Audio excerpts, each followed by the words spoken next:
Welcome to I See What You Mean, a podcast about how people get on the same page and stay there, or don't, or perhaps shouldn't. Today my guest is Don Weber. Don's a longtime colleague and manager with many years' experience getting people on the same program and project management pages. Don, welcome to the show. Hey, Lou, thanks a lot for the invite. Hopefully our discussion will open up some topics and more questions as we get into it. I know it will. You and I have worked together for quite some time, but you've got a very interesting background. Give us a short bio on your education and work experience. Education-wise, I went to school in Virginia at George Mason University, undergraduate there. Graduate degree was at University of Southern Cal, and taught for a number of years in the local community college as well. Your degrees were in what?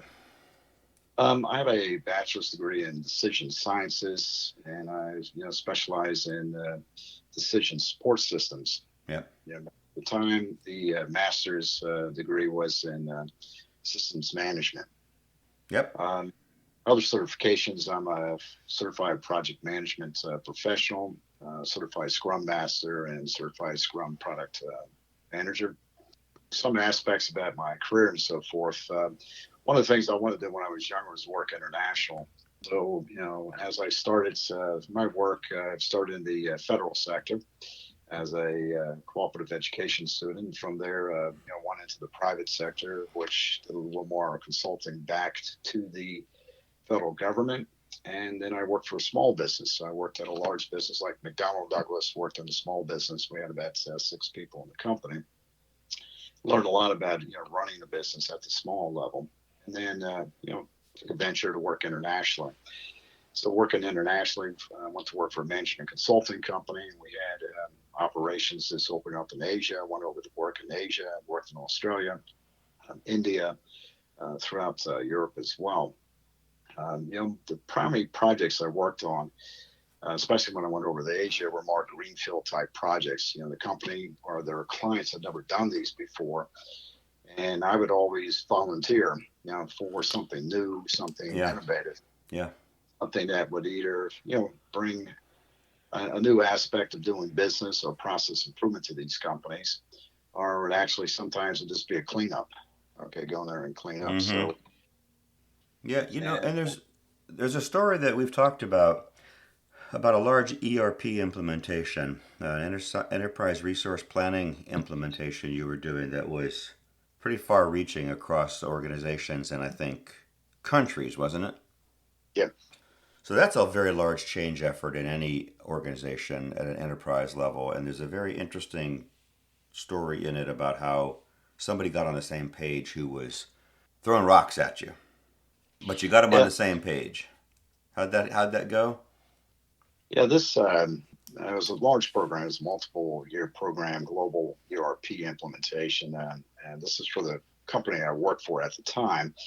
We had a number of companies. In total, we had about 26 companies that were in the company, but only 16 were active at the time. But each company had like its own HR system, its own financial accounting system. Mm-hmm. The companies were scattered across the globe, and we wanted to get everybody underneath one accounting system, one HR system. So we kicked off that project. Did the HR aspects of it first, followed by the financial accounting, time and expense systems, and eventually, wrap things up with a resource management plan for this consulting company. But as you get into these programs, the thing that actually impacts them is speed, right, and the quality of delivery. Because the longer it takes to deliver stuff, of course, then you get more people say, hey, you don't know what you're doing, and why are you doing it this way versus that way? And when you're working across multiple companies, multiple countries, multiple languages, this cultural, thing starts to snowball as you get in there. And so I had a number of people, and most of these individuals coming from the consulting side of the business. We're wondering, basic things they're impacted by are time and expense systems. So I had one mid-level consultant. His aspects of the company. What he was delivering were time and expense systems with other packages, which were a lot smaller. But he was providing these to clients. He said, putting these time and expense systems are pretty easy. You take them, set them up, put them in, within a few weeks or a month or something like that, depending on the complexity of, what's happening at the client side. Mm-hmm. And so he got very, vocal about this. Not only emails, but in presentations and all that stuff, pertaining to what's happening with the ERP. So He looked at it as the piece that he knew, the time and expense reporting, was pretty straightforward, and he didn't understand what was taking so long with the broader implementation. Was that it? yeah, Right. and when you look at the companies we had, everybody had different holidays across the globe in different countries. Everybody had different ways of doing vacation time, etc. So one of the things we did in the accounting systems was, instead of saying you got leave for this, leave for this, leave for that, and so forth, we're just going to give one charge account for leave. Yeah. Depending on what country you're in, you get X amount of days off for holidays, X amount of days off for vacation, X amount of days off for sick leave, but it's this all rolled into one charge account. Mm-hmm. That simplified a lot for the accounting team, but to do that took a lot of discussion because each country had specific holidays. Right. Within certain countries, different regions had different holidays and stuff like that. So that took a while. That took several months to get that through, but it was actually had to go up to the C-level, personnel to make decisions on this about how they want to run the company going forward. This is interesting. I want to come back to it, but it's interesting because we're all involved in organizational change. Our listeners are involved in organizational change, and there's often a lot at stake that might have to do with things that are more personal or more significant or in some ways deeper, like job functions, right? Roles, responsibilities, job functions, reporting structure, who you report to, organizational structure. A lot of things can change that rattle people. And in this story, in this case, you were changing some things that were fairly administrative. But still, it wasn't easy. It was more complex than met the eye, and it requires behavior change on everybody's part. All these people who put something in the system or run the system at their country level or company level in the country. So even though it was administrative, it was still a big change effort, wasn't it? Being administrative didn't make it any easier. Yeah, the big thing on things like this is constant communication about what's coming. The other thing was you needed someone, in each of the companies and each of the countries that you're working for that interpret that communication. Because, for example, Yeah. one of the languages we had deployed was in Japanese. So how you communicate and how it's interpreted could be somewhat different. Sure. Right. And then throughout Asia, Europe, and also, into the Americas and so forth. And That's fascinating. so I guess to me was anytime we had, like a major rollout, we had to, should we say, do kind of a road show to go out there to make sure people understood what's being communicated, but being down on the ground floor with them, having a, discussion, all hands meeting, right, specific countries, make sure they understood it. You have some Q&A and stuff like that. And what you find out a lot of times is that the water cooler discussion, you say, this is really what it means about this project with the impact. And then when you get out there and start talking, they say, well, this is what we've been told. And I'm like, well, that didn't come from HQ, so sit down and kind of understand what your misinterpretation is. And that's really what it took to turn people around to understand what was going on with this. So go back to your story, because I sidetracked you a little bit about the manager who was, or the consultant you said, who was vocal about an opposition or objections, complaints, and he put some things in writing, and I think it got to the executives, didn't it? Yeah. I was at this time. I was reporting to the CFO, and then of course the CEO, and then sometimes board of directors would be involved in some of the meetings and discussions as well. So the CFO just told me, he just said, fix it. Okay, just basic, fix it. And I said, okay. So I had a couple conversations with this consultant, and they said, here's what I'm going to do. I want you to be part of our team here. Since you have a lot of expertise on the time and expense side, you understand from a consulting standpoint what's your issues that you're facing with the change in timesheets processing, Right. timesheet policies and procedures, same as expense. Let's bring your expertise into the fold here and help us out. So one of the key things we were having is that each country we had to go and talk to the professional services staff about timekeeping. And of course, every company, as you're aware, has issues with timesheets being presented correctly Right. and on time and being reviewed. Okay. One of the things we were putting in place at the time is that timesheets, if there were issues, it's not up to the manager to change them.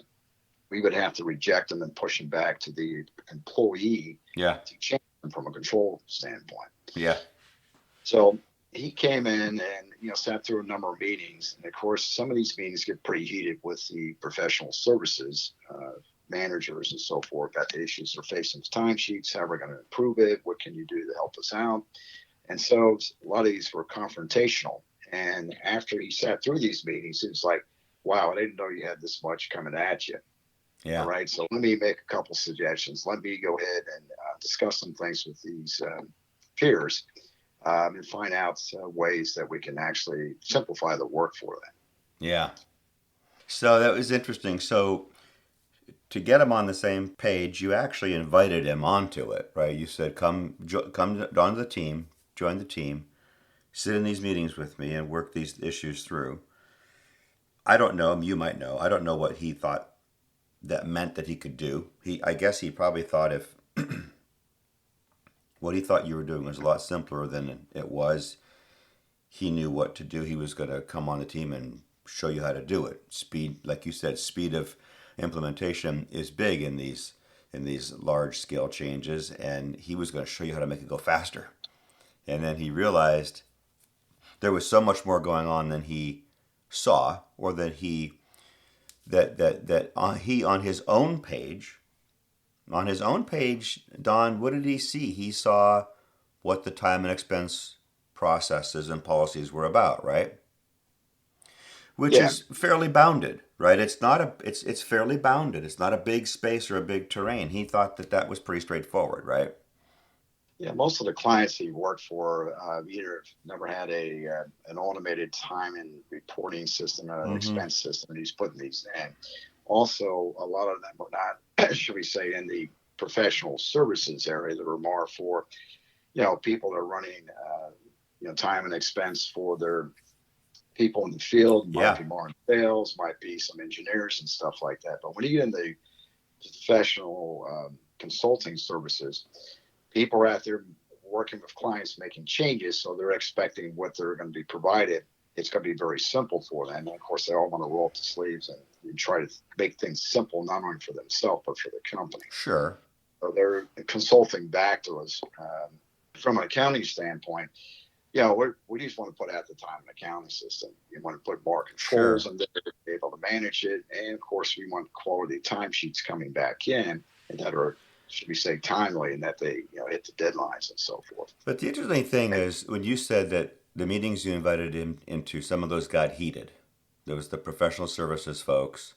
What were some of their concerns? What got the energy going around around this that he sat in and saw for the first time? What was going on? A couple things going on. When I was working in India at the time, so we would have managers that would have, they could have 30 or 40 timesheets they would have to approve.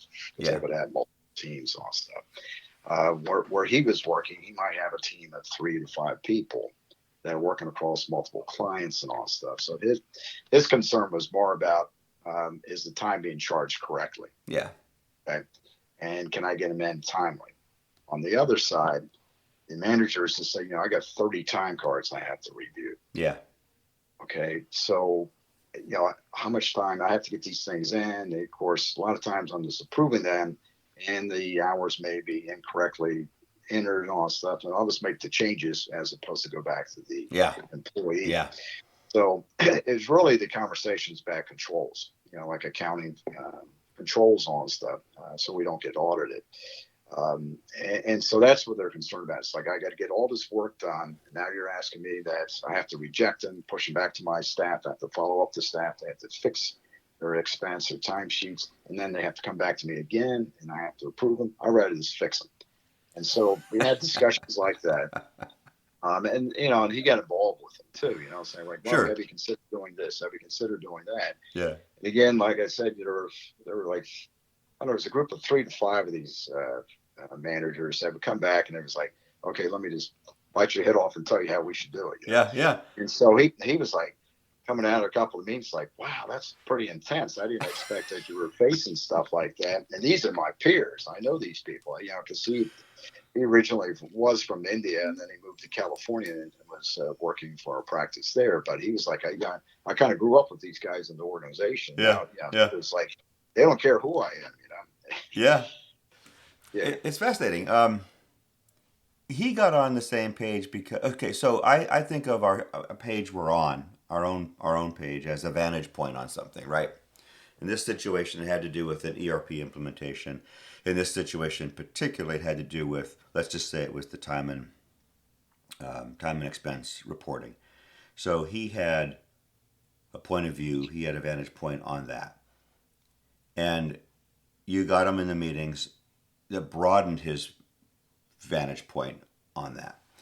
And at that point, he stopped throwing rocks, right? He stopped complaining about how long things were taking because he realized you had to get in these meetings.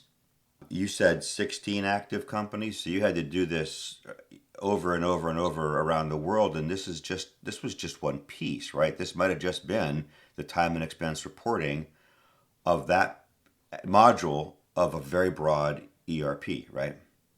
Yeah. So he had a different understanding of why things were taking the length of time, the amount of time they were taking. Yeah, and it's a lot of it's we have eventually worked through all this stuff, and what came down to this, we had to train a number of people in each of the countries and companies, and then we had to go out and do the road show for the new time and accounting and the expense reporting system. Yeah. So there's kind of a company by company, country by country rollout. Yeah. But this, I would say, of all the things we pushed out there, this is where we had the most Q&A. Okay, when we went out and did the discussions and the training and so forth. So for an example, one of the countries we went to, they had, I forget how many holidays they had, like 20, 25 holidays or something like that. And a lot of these are embedded into their culture. And so we said, well, we're only going to give you X amount of holidays. So you need to choose which one of those are going to fit into the holidays. The other one is you're going to have to use your personal time, okay, your vacation time or whatever you want to call it, PTO. And so that opened up a lot of discussion. Yeah, I bet it did. That's all related to timesheets, right? Right. Right. Yeah, true. So I have a definition of getting on the same page, which I think we might have discussed. But before I say it, I may ask you, what's your definition of getting people on the same page? For me, I guess sort of think about what the delta is between where we're going, either as an organization or as a team or something like that, and find out what the disconnect with someone else is or what their points of contention or, why are they angry or why they think, hey, we should go a different direction or something like that. Just find out a little bit. And some of them might be based on experience. Some of them, the experience could have been good, could have been bad. But find out what this difference is. And so, yeah, you said delta difference. And so is your notion of getting on the same page, would you say it involves alignment? So if you knew what the delta was and you could close that gap, are you looking for alignment? Or how would you describe what it means to then address that delta and close the gap? Alignment, I think, is good, but I guess what I try to look at is what's the overall target, okay, that we're trying to achieve. If we agree to the target, in other words, the end result of it, okay, and then we could work through whatever the minor things are. Okay, understand that there's a specific target as a team, project team, program team, or a company that we're going for, and buy into the understanding of that. Sometimes the target that we're aiming for may not be clearly defined. So if it's not clearly defined, then it's up to us to kind of add more definition to it. Sure. Okay. Again, you need different perspectives to add, to build this definition, right? So you get if you get agreement clarity on the end means then you some of the differences or some of the places if people are on the same page about the end where they might not be on the same page is about the means to the end, right? And that's what you're Right. saying. You can negotiate or you can work through those issues. But if you don't have the end clear and people on the same page with it, it doesn't matter what you do with the means to the end. The other thing I think is if we come to that clear acceptance and definition of what the target is, then I think it's an easier way to define what the roles and responsibilities are for each person on the team to get there, and also what they bring, Okay. their weaknesses. Okay, and that way that helps you align because now everybody's marching the same direction. Everybody clearly define what they bring to the team and what they're responsible for. And by doing that, I think that kind of takes away some of the difficulties that we have in moving forward. It's always been moving forward to get to the target. Sometimes you got to push, you got to pull. Sometimes you got to carry people to get there. Sometimes someone's got to maybe be let go, not from the company, but maybe off of a team. Yep. So I like that. The clear target means you can clarify roles and responsibilities. That's good. I think of getting on the same page as agreeing enough, and I use that word deliberately, agreeing enough to take the next step together. So in a process in which people are, let's say they're not on the same page and they're trying to get there, they might be early in the process where it's proper to do some discovery and assess what's discovered. You could be at the other end of the spectrum. You're rolling something out. You're implementing something that you've designed that you agree to. So you could always find in a process, in an overall process, many points at which people are agreeing on where they're at that moment, and they know what next step to take. I tried to find for myself a definition of getting on the same page that was very, very, very operational, highly operational, so I could make observations about it. At this point, do people even understand where they are? Or do they agree where they are at a point in the process? And are they agreeing enough at this point to take the next step? So I was also trying to get away from the idea that getting on the same page meant consensus or unanimity. It might, I'm not saying it never does, but it doesn't need to. And you can't always have that all throughout the whole process. You have to build it. And so I thought getting agreement enough right now to take the next step got people on the page at that time.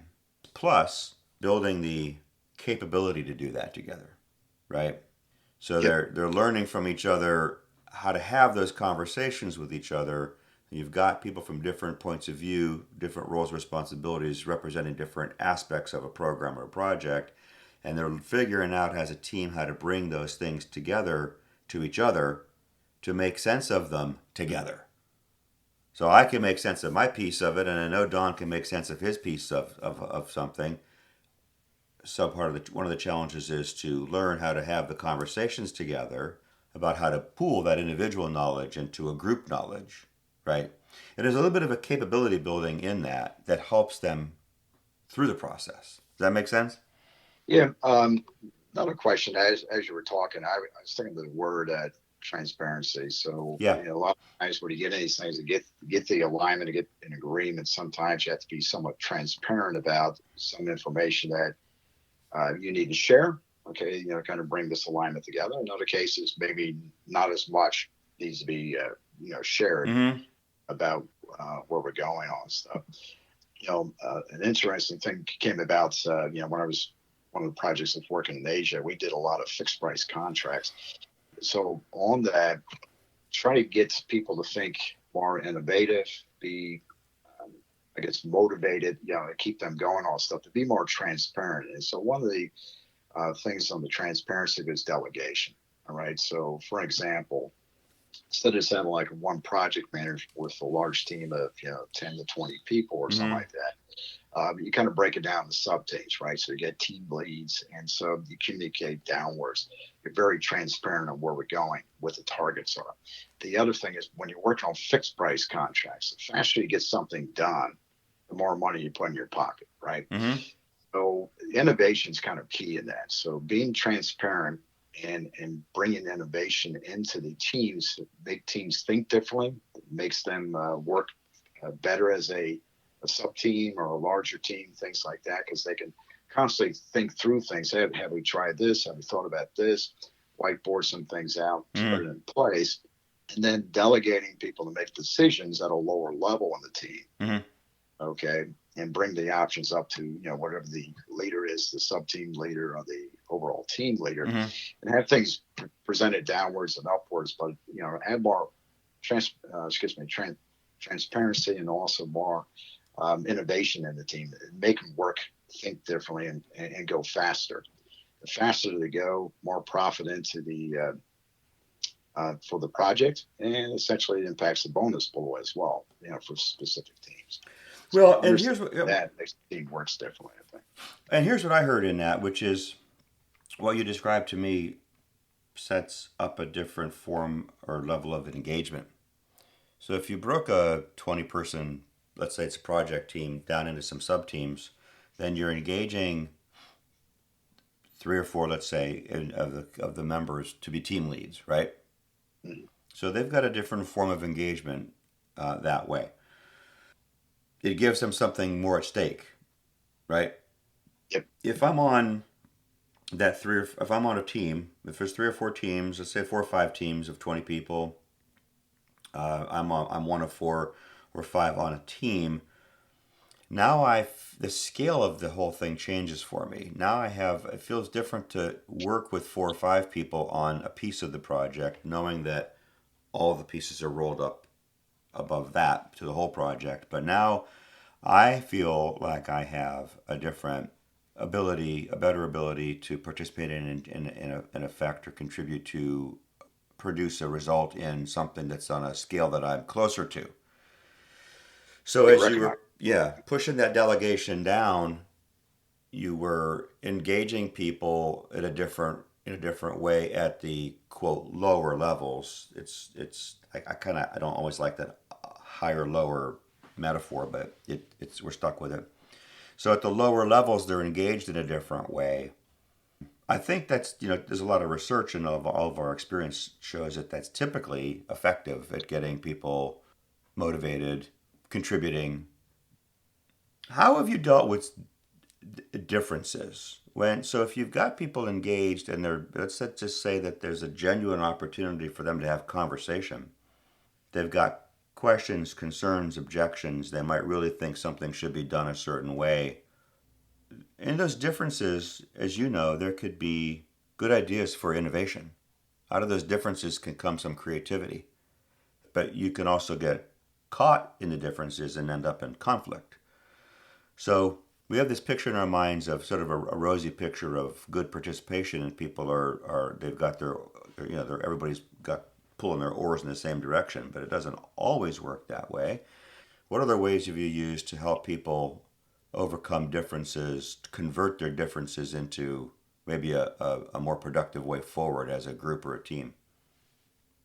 Well, I'll give you an example here. So, I was working down in Australia. I was on an assignment for a national discount grocery retail enterprise. My role in that engagement was I was in charge of all supply chain systems covering products coming from the farms and products coming from manufacturers to the store shelves. So I had everything from transportation, warehousing, Mm. all the way to the store shelves. And I just say one of the issues that we encounter on that was, I had the legacy systems. Mm-hmm. I've also at the time, this is at the time Y2K was going on. So we had to start staffing up to get Y2K prep for the legacy systems, which were developing Mm-hmm. COBOL. So I had an O&M shop, operations and maintenance shop. We had about 4 to 5 people at the time. We had a new young team leader who was just hired. This guy knew COBOL inside and out. He knew how to fix things. Mm-hmm. One of the key things we were facing was that the legacy systems typically had some issues when they ran their overnight programs.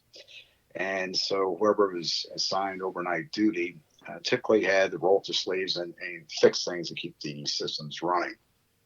As a team lead, a lot of times he got brought into this to help, some of his colleagues, or if he was in charge at night, he would be working overnight as well. Mm-hmm. And this happened is way too much. And what we were finding out was there were a number of things the business wanted to do. And a lot of times the data going to the legacy systems wasn't done correctly based on data entry on stuff. And they were constantly fixing, errors in Mm-hmm. data, Mm-hmm. which, would either cause the systems to shut down or produce incorrect results than we were expecting overnight. So he approached me one day and said, hey, our systems run 7 days a week. I'm probably up 4 or 5 nights a week working on these, and plus, I have to come into work the next day, put in a full day. I got a young family, and we had, I guess baby's about 2 or 3 years old, plus his wife was expecting. Again, he says, I can't do this anymore. Yeah. And I just thought, we spent so much time to find the individual to bring in, and what we're finding out is, we're going to lose him. And so I said, well, instead of losing you, let's sit down and if you want, either you and I can come together, or you bring in the rest of the team, and let's whiteboard out the issues that you're facing, Tchart, right? Okay, what are the issues you're facing? Okay, and then tell me ways you think you can improve things. And if they're outside of your control, bring it to me, and I'll raise it either to the people on the business side, or I'll raise it up to the CIO to try to get these things resolved. If you need another person, or if you need, right, what do you guys need? Okay, right. And let's sit down, let's work through that. So we had a couple sessions on that. We came out of those sessions, and they felt pretty good, because now they said, we kind of brainstormed all the things we need. So took the leader, sat down with the CIO, and said, he's aware of it too, because he would get phone calls, from people at business late at night or early in the morning, stuff like that. And we sat down and said, here's everything we need to improve things. Yeah. A lot of this stuff was things are want to be changed by the business, but they're not bringing us in so they know what the impact is. All right. And he said, that was spot on. So let's get you involved in our discussions with the business and find out probably the best way to get this thing done for them that doesn't have a major impact to your personal life or professional life. Right. All right. And so after bringing that in, they were engaged in starting the conversations, or being part of the conversations about any major changes to legacy systems, or if they had to bring in new systems that would have to interface with legacy systems and stuff like that. And what we found out was their overnight hours that they were spending fixing things to keep going actually dropped down to almost nil, and that occasionally something would happen and they were, would get a phone call that, they have to fix something. Yeah. Okay. But these guys, their quality of life went up, and their professional life went up too, because now they were part of being up front in these engagements, understanding what the impacts would be. So it pretty much is risk management, the way they would look at stuff, and educate the whole team on that. Mm-hmm. And I actually, empowered him to take the charge on leading this. After he came with me, we would have the discussions, and I said, I think you're good to go. You can actually run these by yourself now. If you want all 10, I'll just be, a person as an attendee, occasionally add some comments or some insight to what the conversation, where it's going, stuff like that. Mm-hmm. But, you need to take the ownership of this, because you own the team. You own your personal life, okay, that you want impacted by your professional life. So this is good. Yeah, I was going to say that has changed the whole concept of the team and how they thought. Yeah. Okay. Yeah, where I bet it did. in the past they weren't empowered to do that, or didn't think they were empowered to do that. That was a key thing. And they might not have been. So this is a situation in which the individuals were carrying the extra burden of the bad process, and you were about to lose one. And so you said to him, instead of you quitting, let's look at this and see if we can solve it. And then you and he and the team were able to make some process changes that improved their quality of life, their professional contributions, and I'm sure made improvements to the overall programming effort. Yeah, really. The way I looked at it was a lot of these a lot of the people on the team is like, we've been doing this for years. That's how we do it. Right. And we're just off in this extra room over here. No one knows what we do, how much we do, and stuff like that. But, essentially we empower them, I guess, discuss it, be innovative, and whatever your list of things that you require, let's bring it up to the CIO and let's ask for it. The CIO pretty much, I think he approved, probably 90% of the stuff they requested. Yeah. And the other stuff they would have to make, a larger investment in and things like that. But they were just like, wow, we didn't know we could ask. I'm like, okay. Well, and I've blogged about a concept called organizational debt. Well, you know what technical debt is. And I've blogged about organizational debt being just a little bit of a broader concept. But really, what you retired some technical and organizational debt. They retired some technical and organizational debt by the conversations that you said, let's have, right? Because as they fixed things and made things better and moved things upstream in the process, you were getting rid of the decisions that were legacy decisions that resulted in them fixing stuff overnight in that condition. And you made improvements that retired technical debt in the system and retired organizational debt for everybody, including the business units. That's pretty cool. I mean, the big thing was just seeing the smiles on their face and the stress, and them getting sleep too. Well, exactly, because that's the thing about organizational debt is that people carry it. The organization partially, at some point in time, the organization makes decisions, many of them over time, which only solve a problem part way or only take you so far down a path. And it's that delta, it's that difference between what needed to be done and what got done that individuals have to pick up and carry. And at some point, like these guys were carrying a pretty heavy load of organizational debt to the point where the guy's saying, I got to resign because I can't work a day job, work all night, and have any quality of life with my family.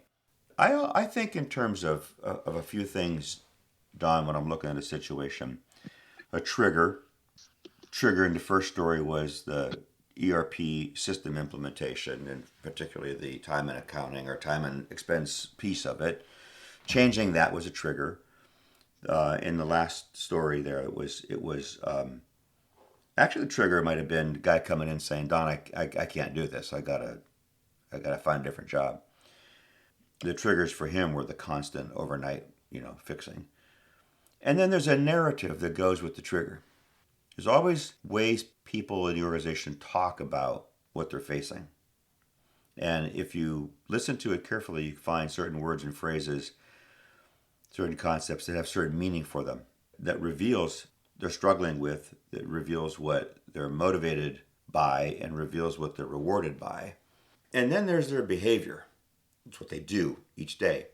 This last situation you described reveals something, a great difference between narrative and behavior, where the narrative that I can imagine those guys were having was, we shouldn't have to do this. This shouldn't work this way. There's a better way that we could do this. But the behavior they were engaged in every day was fixing problems overnight. And you get that big delta between the way that people think things should be and the way they are, and it can cause a lot of stress. It can break an individual, it can break a team, it can cause things to be dysfunctional. And fixing that situation might be a matter of closing that gap between what people think could be done or should be done and the way they're doing it. Do you ever think about the narrative that you're hearing from people as a project manager or program manager, as you enter a situation, as you dig deeper into a situation, you hear the narrative and you listen to what they're saying, words and phrases they use, the energy around those words or phrases. Is it in opposition to something or in support of something? What's your use of the narrative as you're sizing up a situation? I hear this a lot in my current work, and I've heard it probably throughout my career. So there are people, I guess, and I'll kind of put it into two buckets here, right? So one bucket, you got people that have been working in an organization a long time, 10 years, 15 years or something like that. Right. They're embedded, right? And so that's just the way it's always been. Okay. And so I show up to work and I do my thing. And then I get people that have been working in an organization a long time, 10 years, 15 years or something like that. They're embedded, right? And so that's just the way it's always been. Okay. And so I show up to work and I do my thing. Could it be better? Yeah. Okay. And I said, well, have you ever spoken up? And I use, the question, why not? You know, why haven't you asked these questions? Why do we have to do this? Why do we have to do that? It's more of a why type thing. Right. A lot of people don't want to, rock the boat or something like that Right. with a conversation like that. But in order to change things, I think you have to ask that question: why not? Have we Right. tried this before? And if we haven't, why not? All right. And that's what I've found out is there are some people like, well, I'm not empowered to do this. It's like, I don't think it always has to do with empowerment. I think it's this really, can you meet with the manager, discuss things, Yeah. find out there's ways to improve things, not only for the manager, but also for the next level up or a couple levels up in the organization. Yeah. Some of it has to deal with, where about the target, where's this organization going? Do they really care about improvements or making things better for the staff? Are they concerned just on hitting the target? Is the target clear to the overall team? And if it is clear, then it doesn't matter if you're the lowest person on the totem pole, because anything that you bring back that could be innovative, to cut costs, to improve something, to cut time or something like that, would be accepted. Okay. Now, when you have an organization that kind of says we're open to this innovation, and then how do people actually bring this innovation up Forward. Right. or Right. get recognized, Right. for it? And sometimes it may just take someone to facilitate it. Okay, that's understand things. So an example here would be, an organization I worked for was they start projects and they continue to go on; they never end. So they go on for years and all this stuff. And I was like, well, that's not good, right? So they said it takes forever to implement certain technologies and all this stuff. And I said, well, what's kind of the holdback? Well, the holdback really is, people accepting this. So we're having, this month we're going to do 50. Next month we're going to do 50. Or they haven't broke this thing down. So we're just going to start a project. So they don't have, there's an overall target, but there's not smaller milestones or smaller targets. Yeah. What they have to do. And it's a lot easier, I think, if you have these milestones or targets. You accomplish this, bam, okay, great. Let's go to the next one. Bam, we got that one. Let's go to the next one. So you kind of break it down for them. So it's not this humongous project. It's actually smaller pieces that we need to focus on to get them done. Mm-hmm. When you get that, then you get this momentum going. And next, these milestones start going by like shuffling cards or something like that. I mean, they just happen so quick. And then people buy into that. And that's really kind of a project management philosophy. Yeah, it is. That once you start seeing that, and they're like, well, why didn't we bring project management in earlier to this to help us actually identify, break this project, this overall effort down to smaller chunks, finish them. Yeah. And then we look behind us at where the road was that we passed. We hit all these milestones, and in front of us, we can see what the end is, because now we got milestones in front of us. We know how to accomplish each milestone to get there, right? Yeah, I like that. I know you, so I'm not surprised to hear you say these things, but I'm processing them myself in a different. So you asked some questions to get some conversation started, the why and why not questions.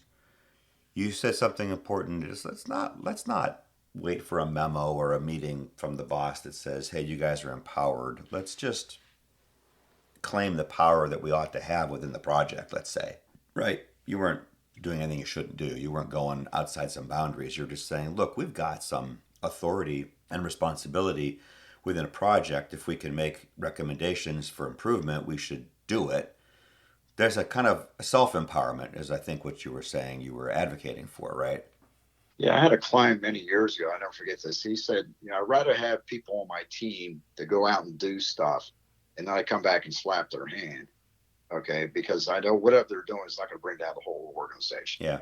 Right. And so I'd rather let them be innovative.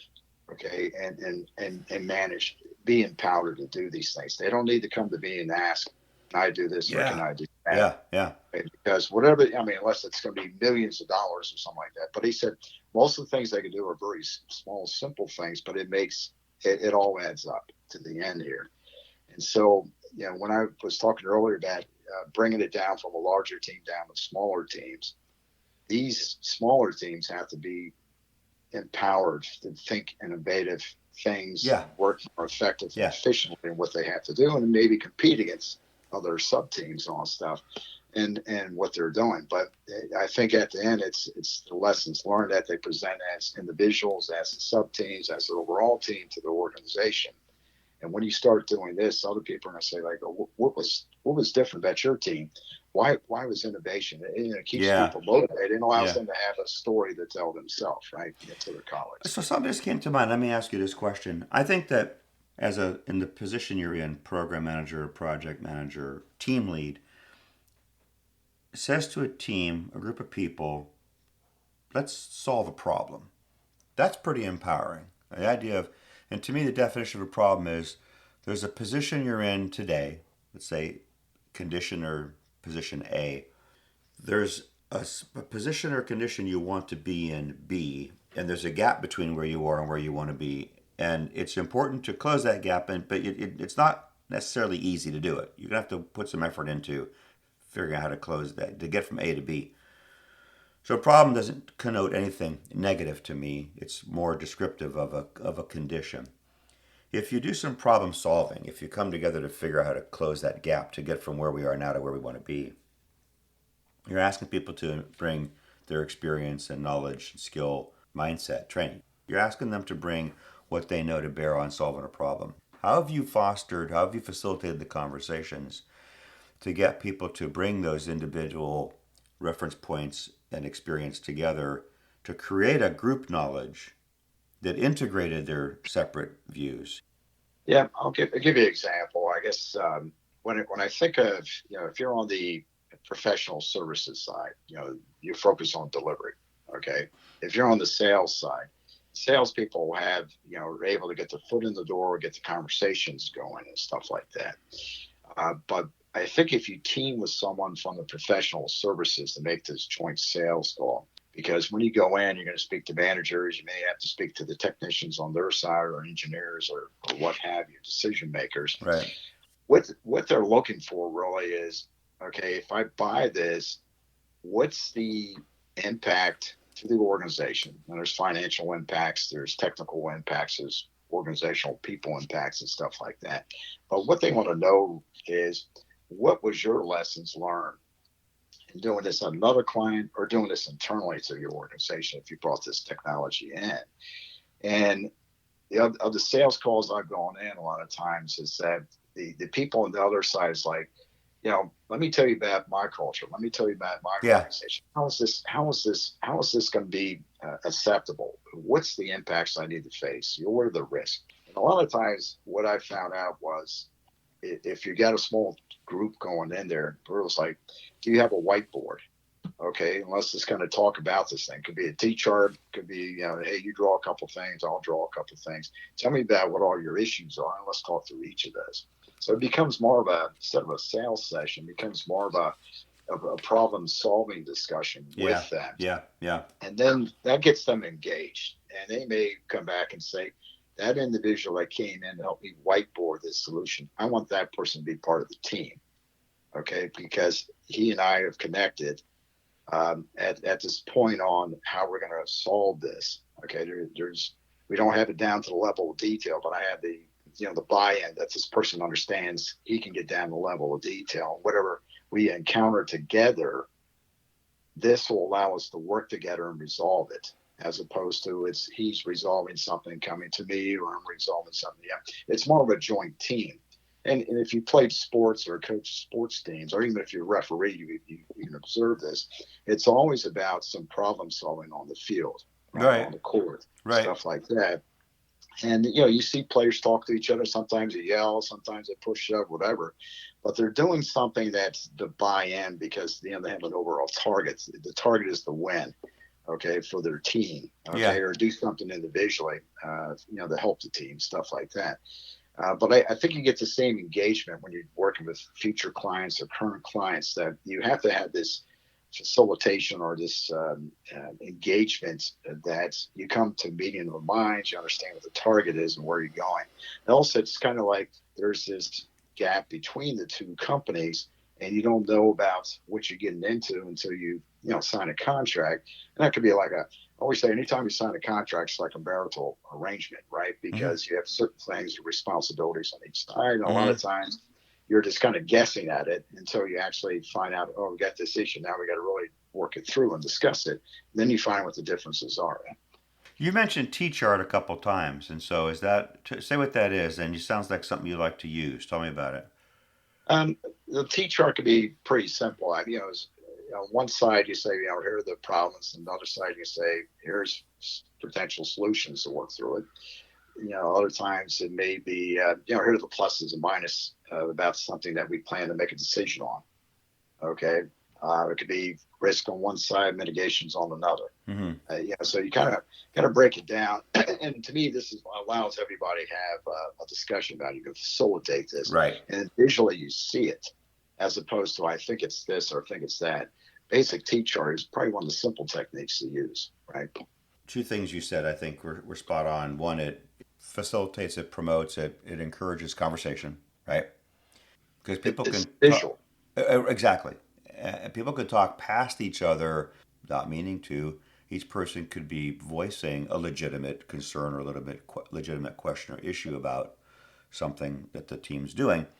But in that unstructured setting, you lose good information and you mostly just frustrate people in the conversation because it doesn't seem to get much, the conversation doesn't go anywhere. The T chart structures the conversation some, like you said. The T comes from the shape of it, right? Like it's just a topic at the top and a split down the middle. On left and right, you might have, like you said, risks and mitigations, problem solutions, pros and cons. So you start to structure the conversation by that visual, by that layout. And then, like you said, it gets written down. So it's no longer just words in the air, but you're capturing things. And that writing, the act of writing those things down facilitates clarification because somebody can say, "Wait, that's not what I thought that meant," or "That's not what I meant when I said that." Right? So you can clarify and further elaborate meanings that people have, the differences of which could be important. If those differences are lost on the group and you're proceeding toward implementation, those differences could rear up and cause a problem. You're gonna hit a wall eventually. You're gonna have to clean it up eventually, and it might be at a costly point in the project. Writing it down, like a lot of things that we've talked about in our discussion, you're pushing clarity upstream. You're getting things clearer sooner rather than later, and that's just better for implementation. Well, it leads to agreement, right? So I mean, if you teach charge something, everybody has an input in there, hopefully, right? Right, right. And but I mean, you get a visual, it's an agreement, and it's clear because it's now been documented. So if we have a specific target we're going after, we have this T chart. And a lot of times, what I've done is, when you get certain things, especially if you're working flip chart or whiteboard or something like that, right? So when you get these things done, you can actually take that and put it into the team meeting area. So if you ever come back, as you're where you get meetings, you talk about it, you come to an agreement, 5 or 6 weeks later, it comes up again. What did we talk about previously? Well, let's go back over to the chart. Okay, and let's talk about it and see if our perspective has changed now, based on the last 3 to 4 or 5 weeks we've been working. Yeah. Are we still in agreement to what we discussed, several weeks back? All right. Yeah. Yeah. So that's why I think it's kind of a bonus thing there. That's because everybody can always look at that again. Because you wake up, Monday, go to work. It's like, what did we agree to? Let me go back and look at it. Right. So. Well, and there should be learning that occurs over time as you continue discovery of issues, as you continue sizing them up, assess or appraise them, as you apply what you're learning to decisions, to actions. You should learn more. The ability to go back and look at it and say, when we first did this process, we thought these things meant certain things. Now that we're further along, do we have a better understanding of them? To me, that's one critical thing to do to get people on the same page. Don, thank you for joining the podcast.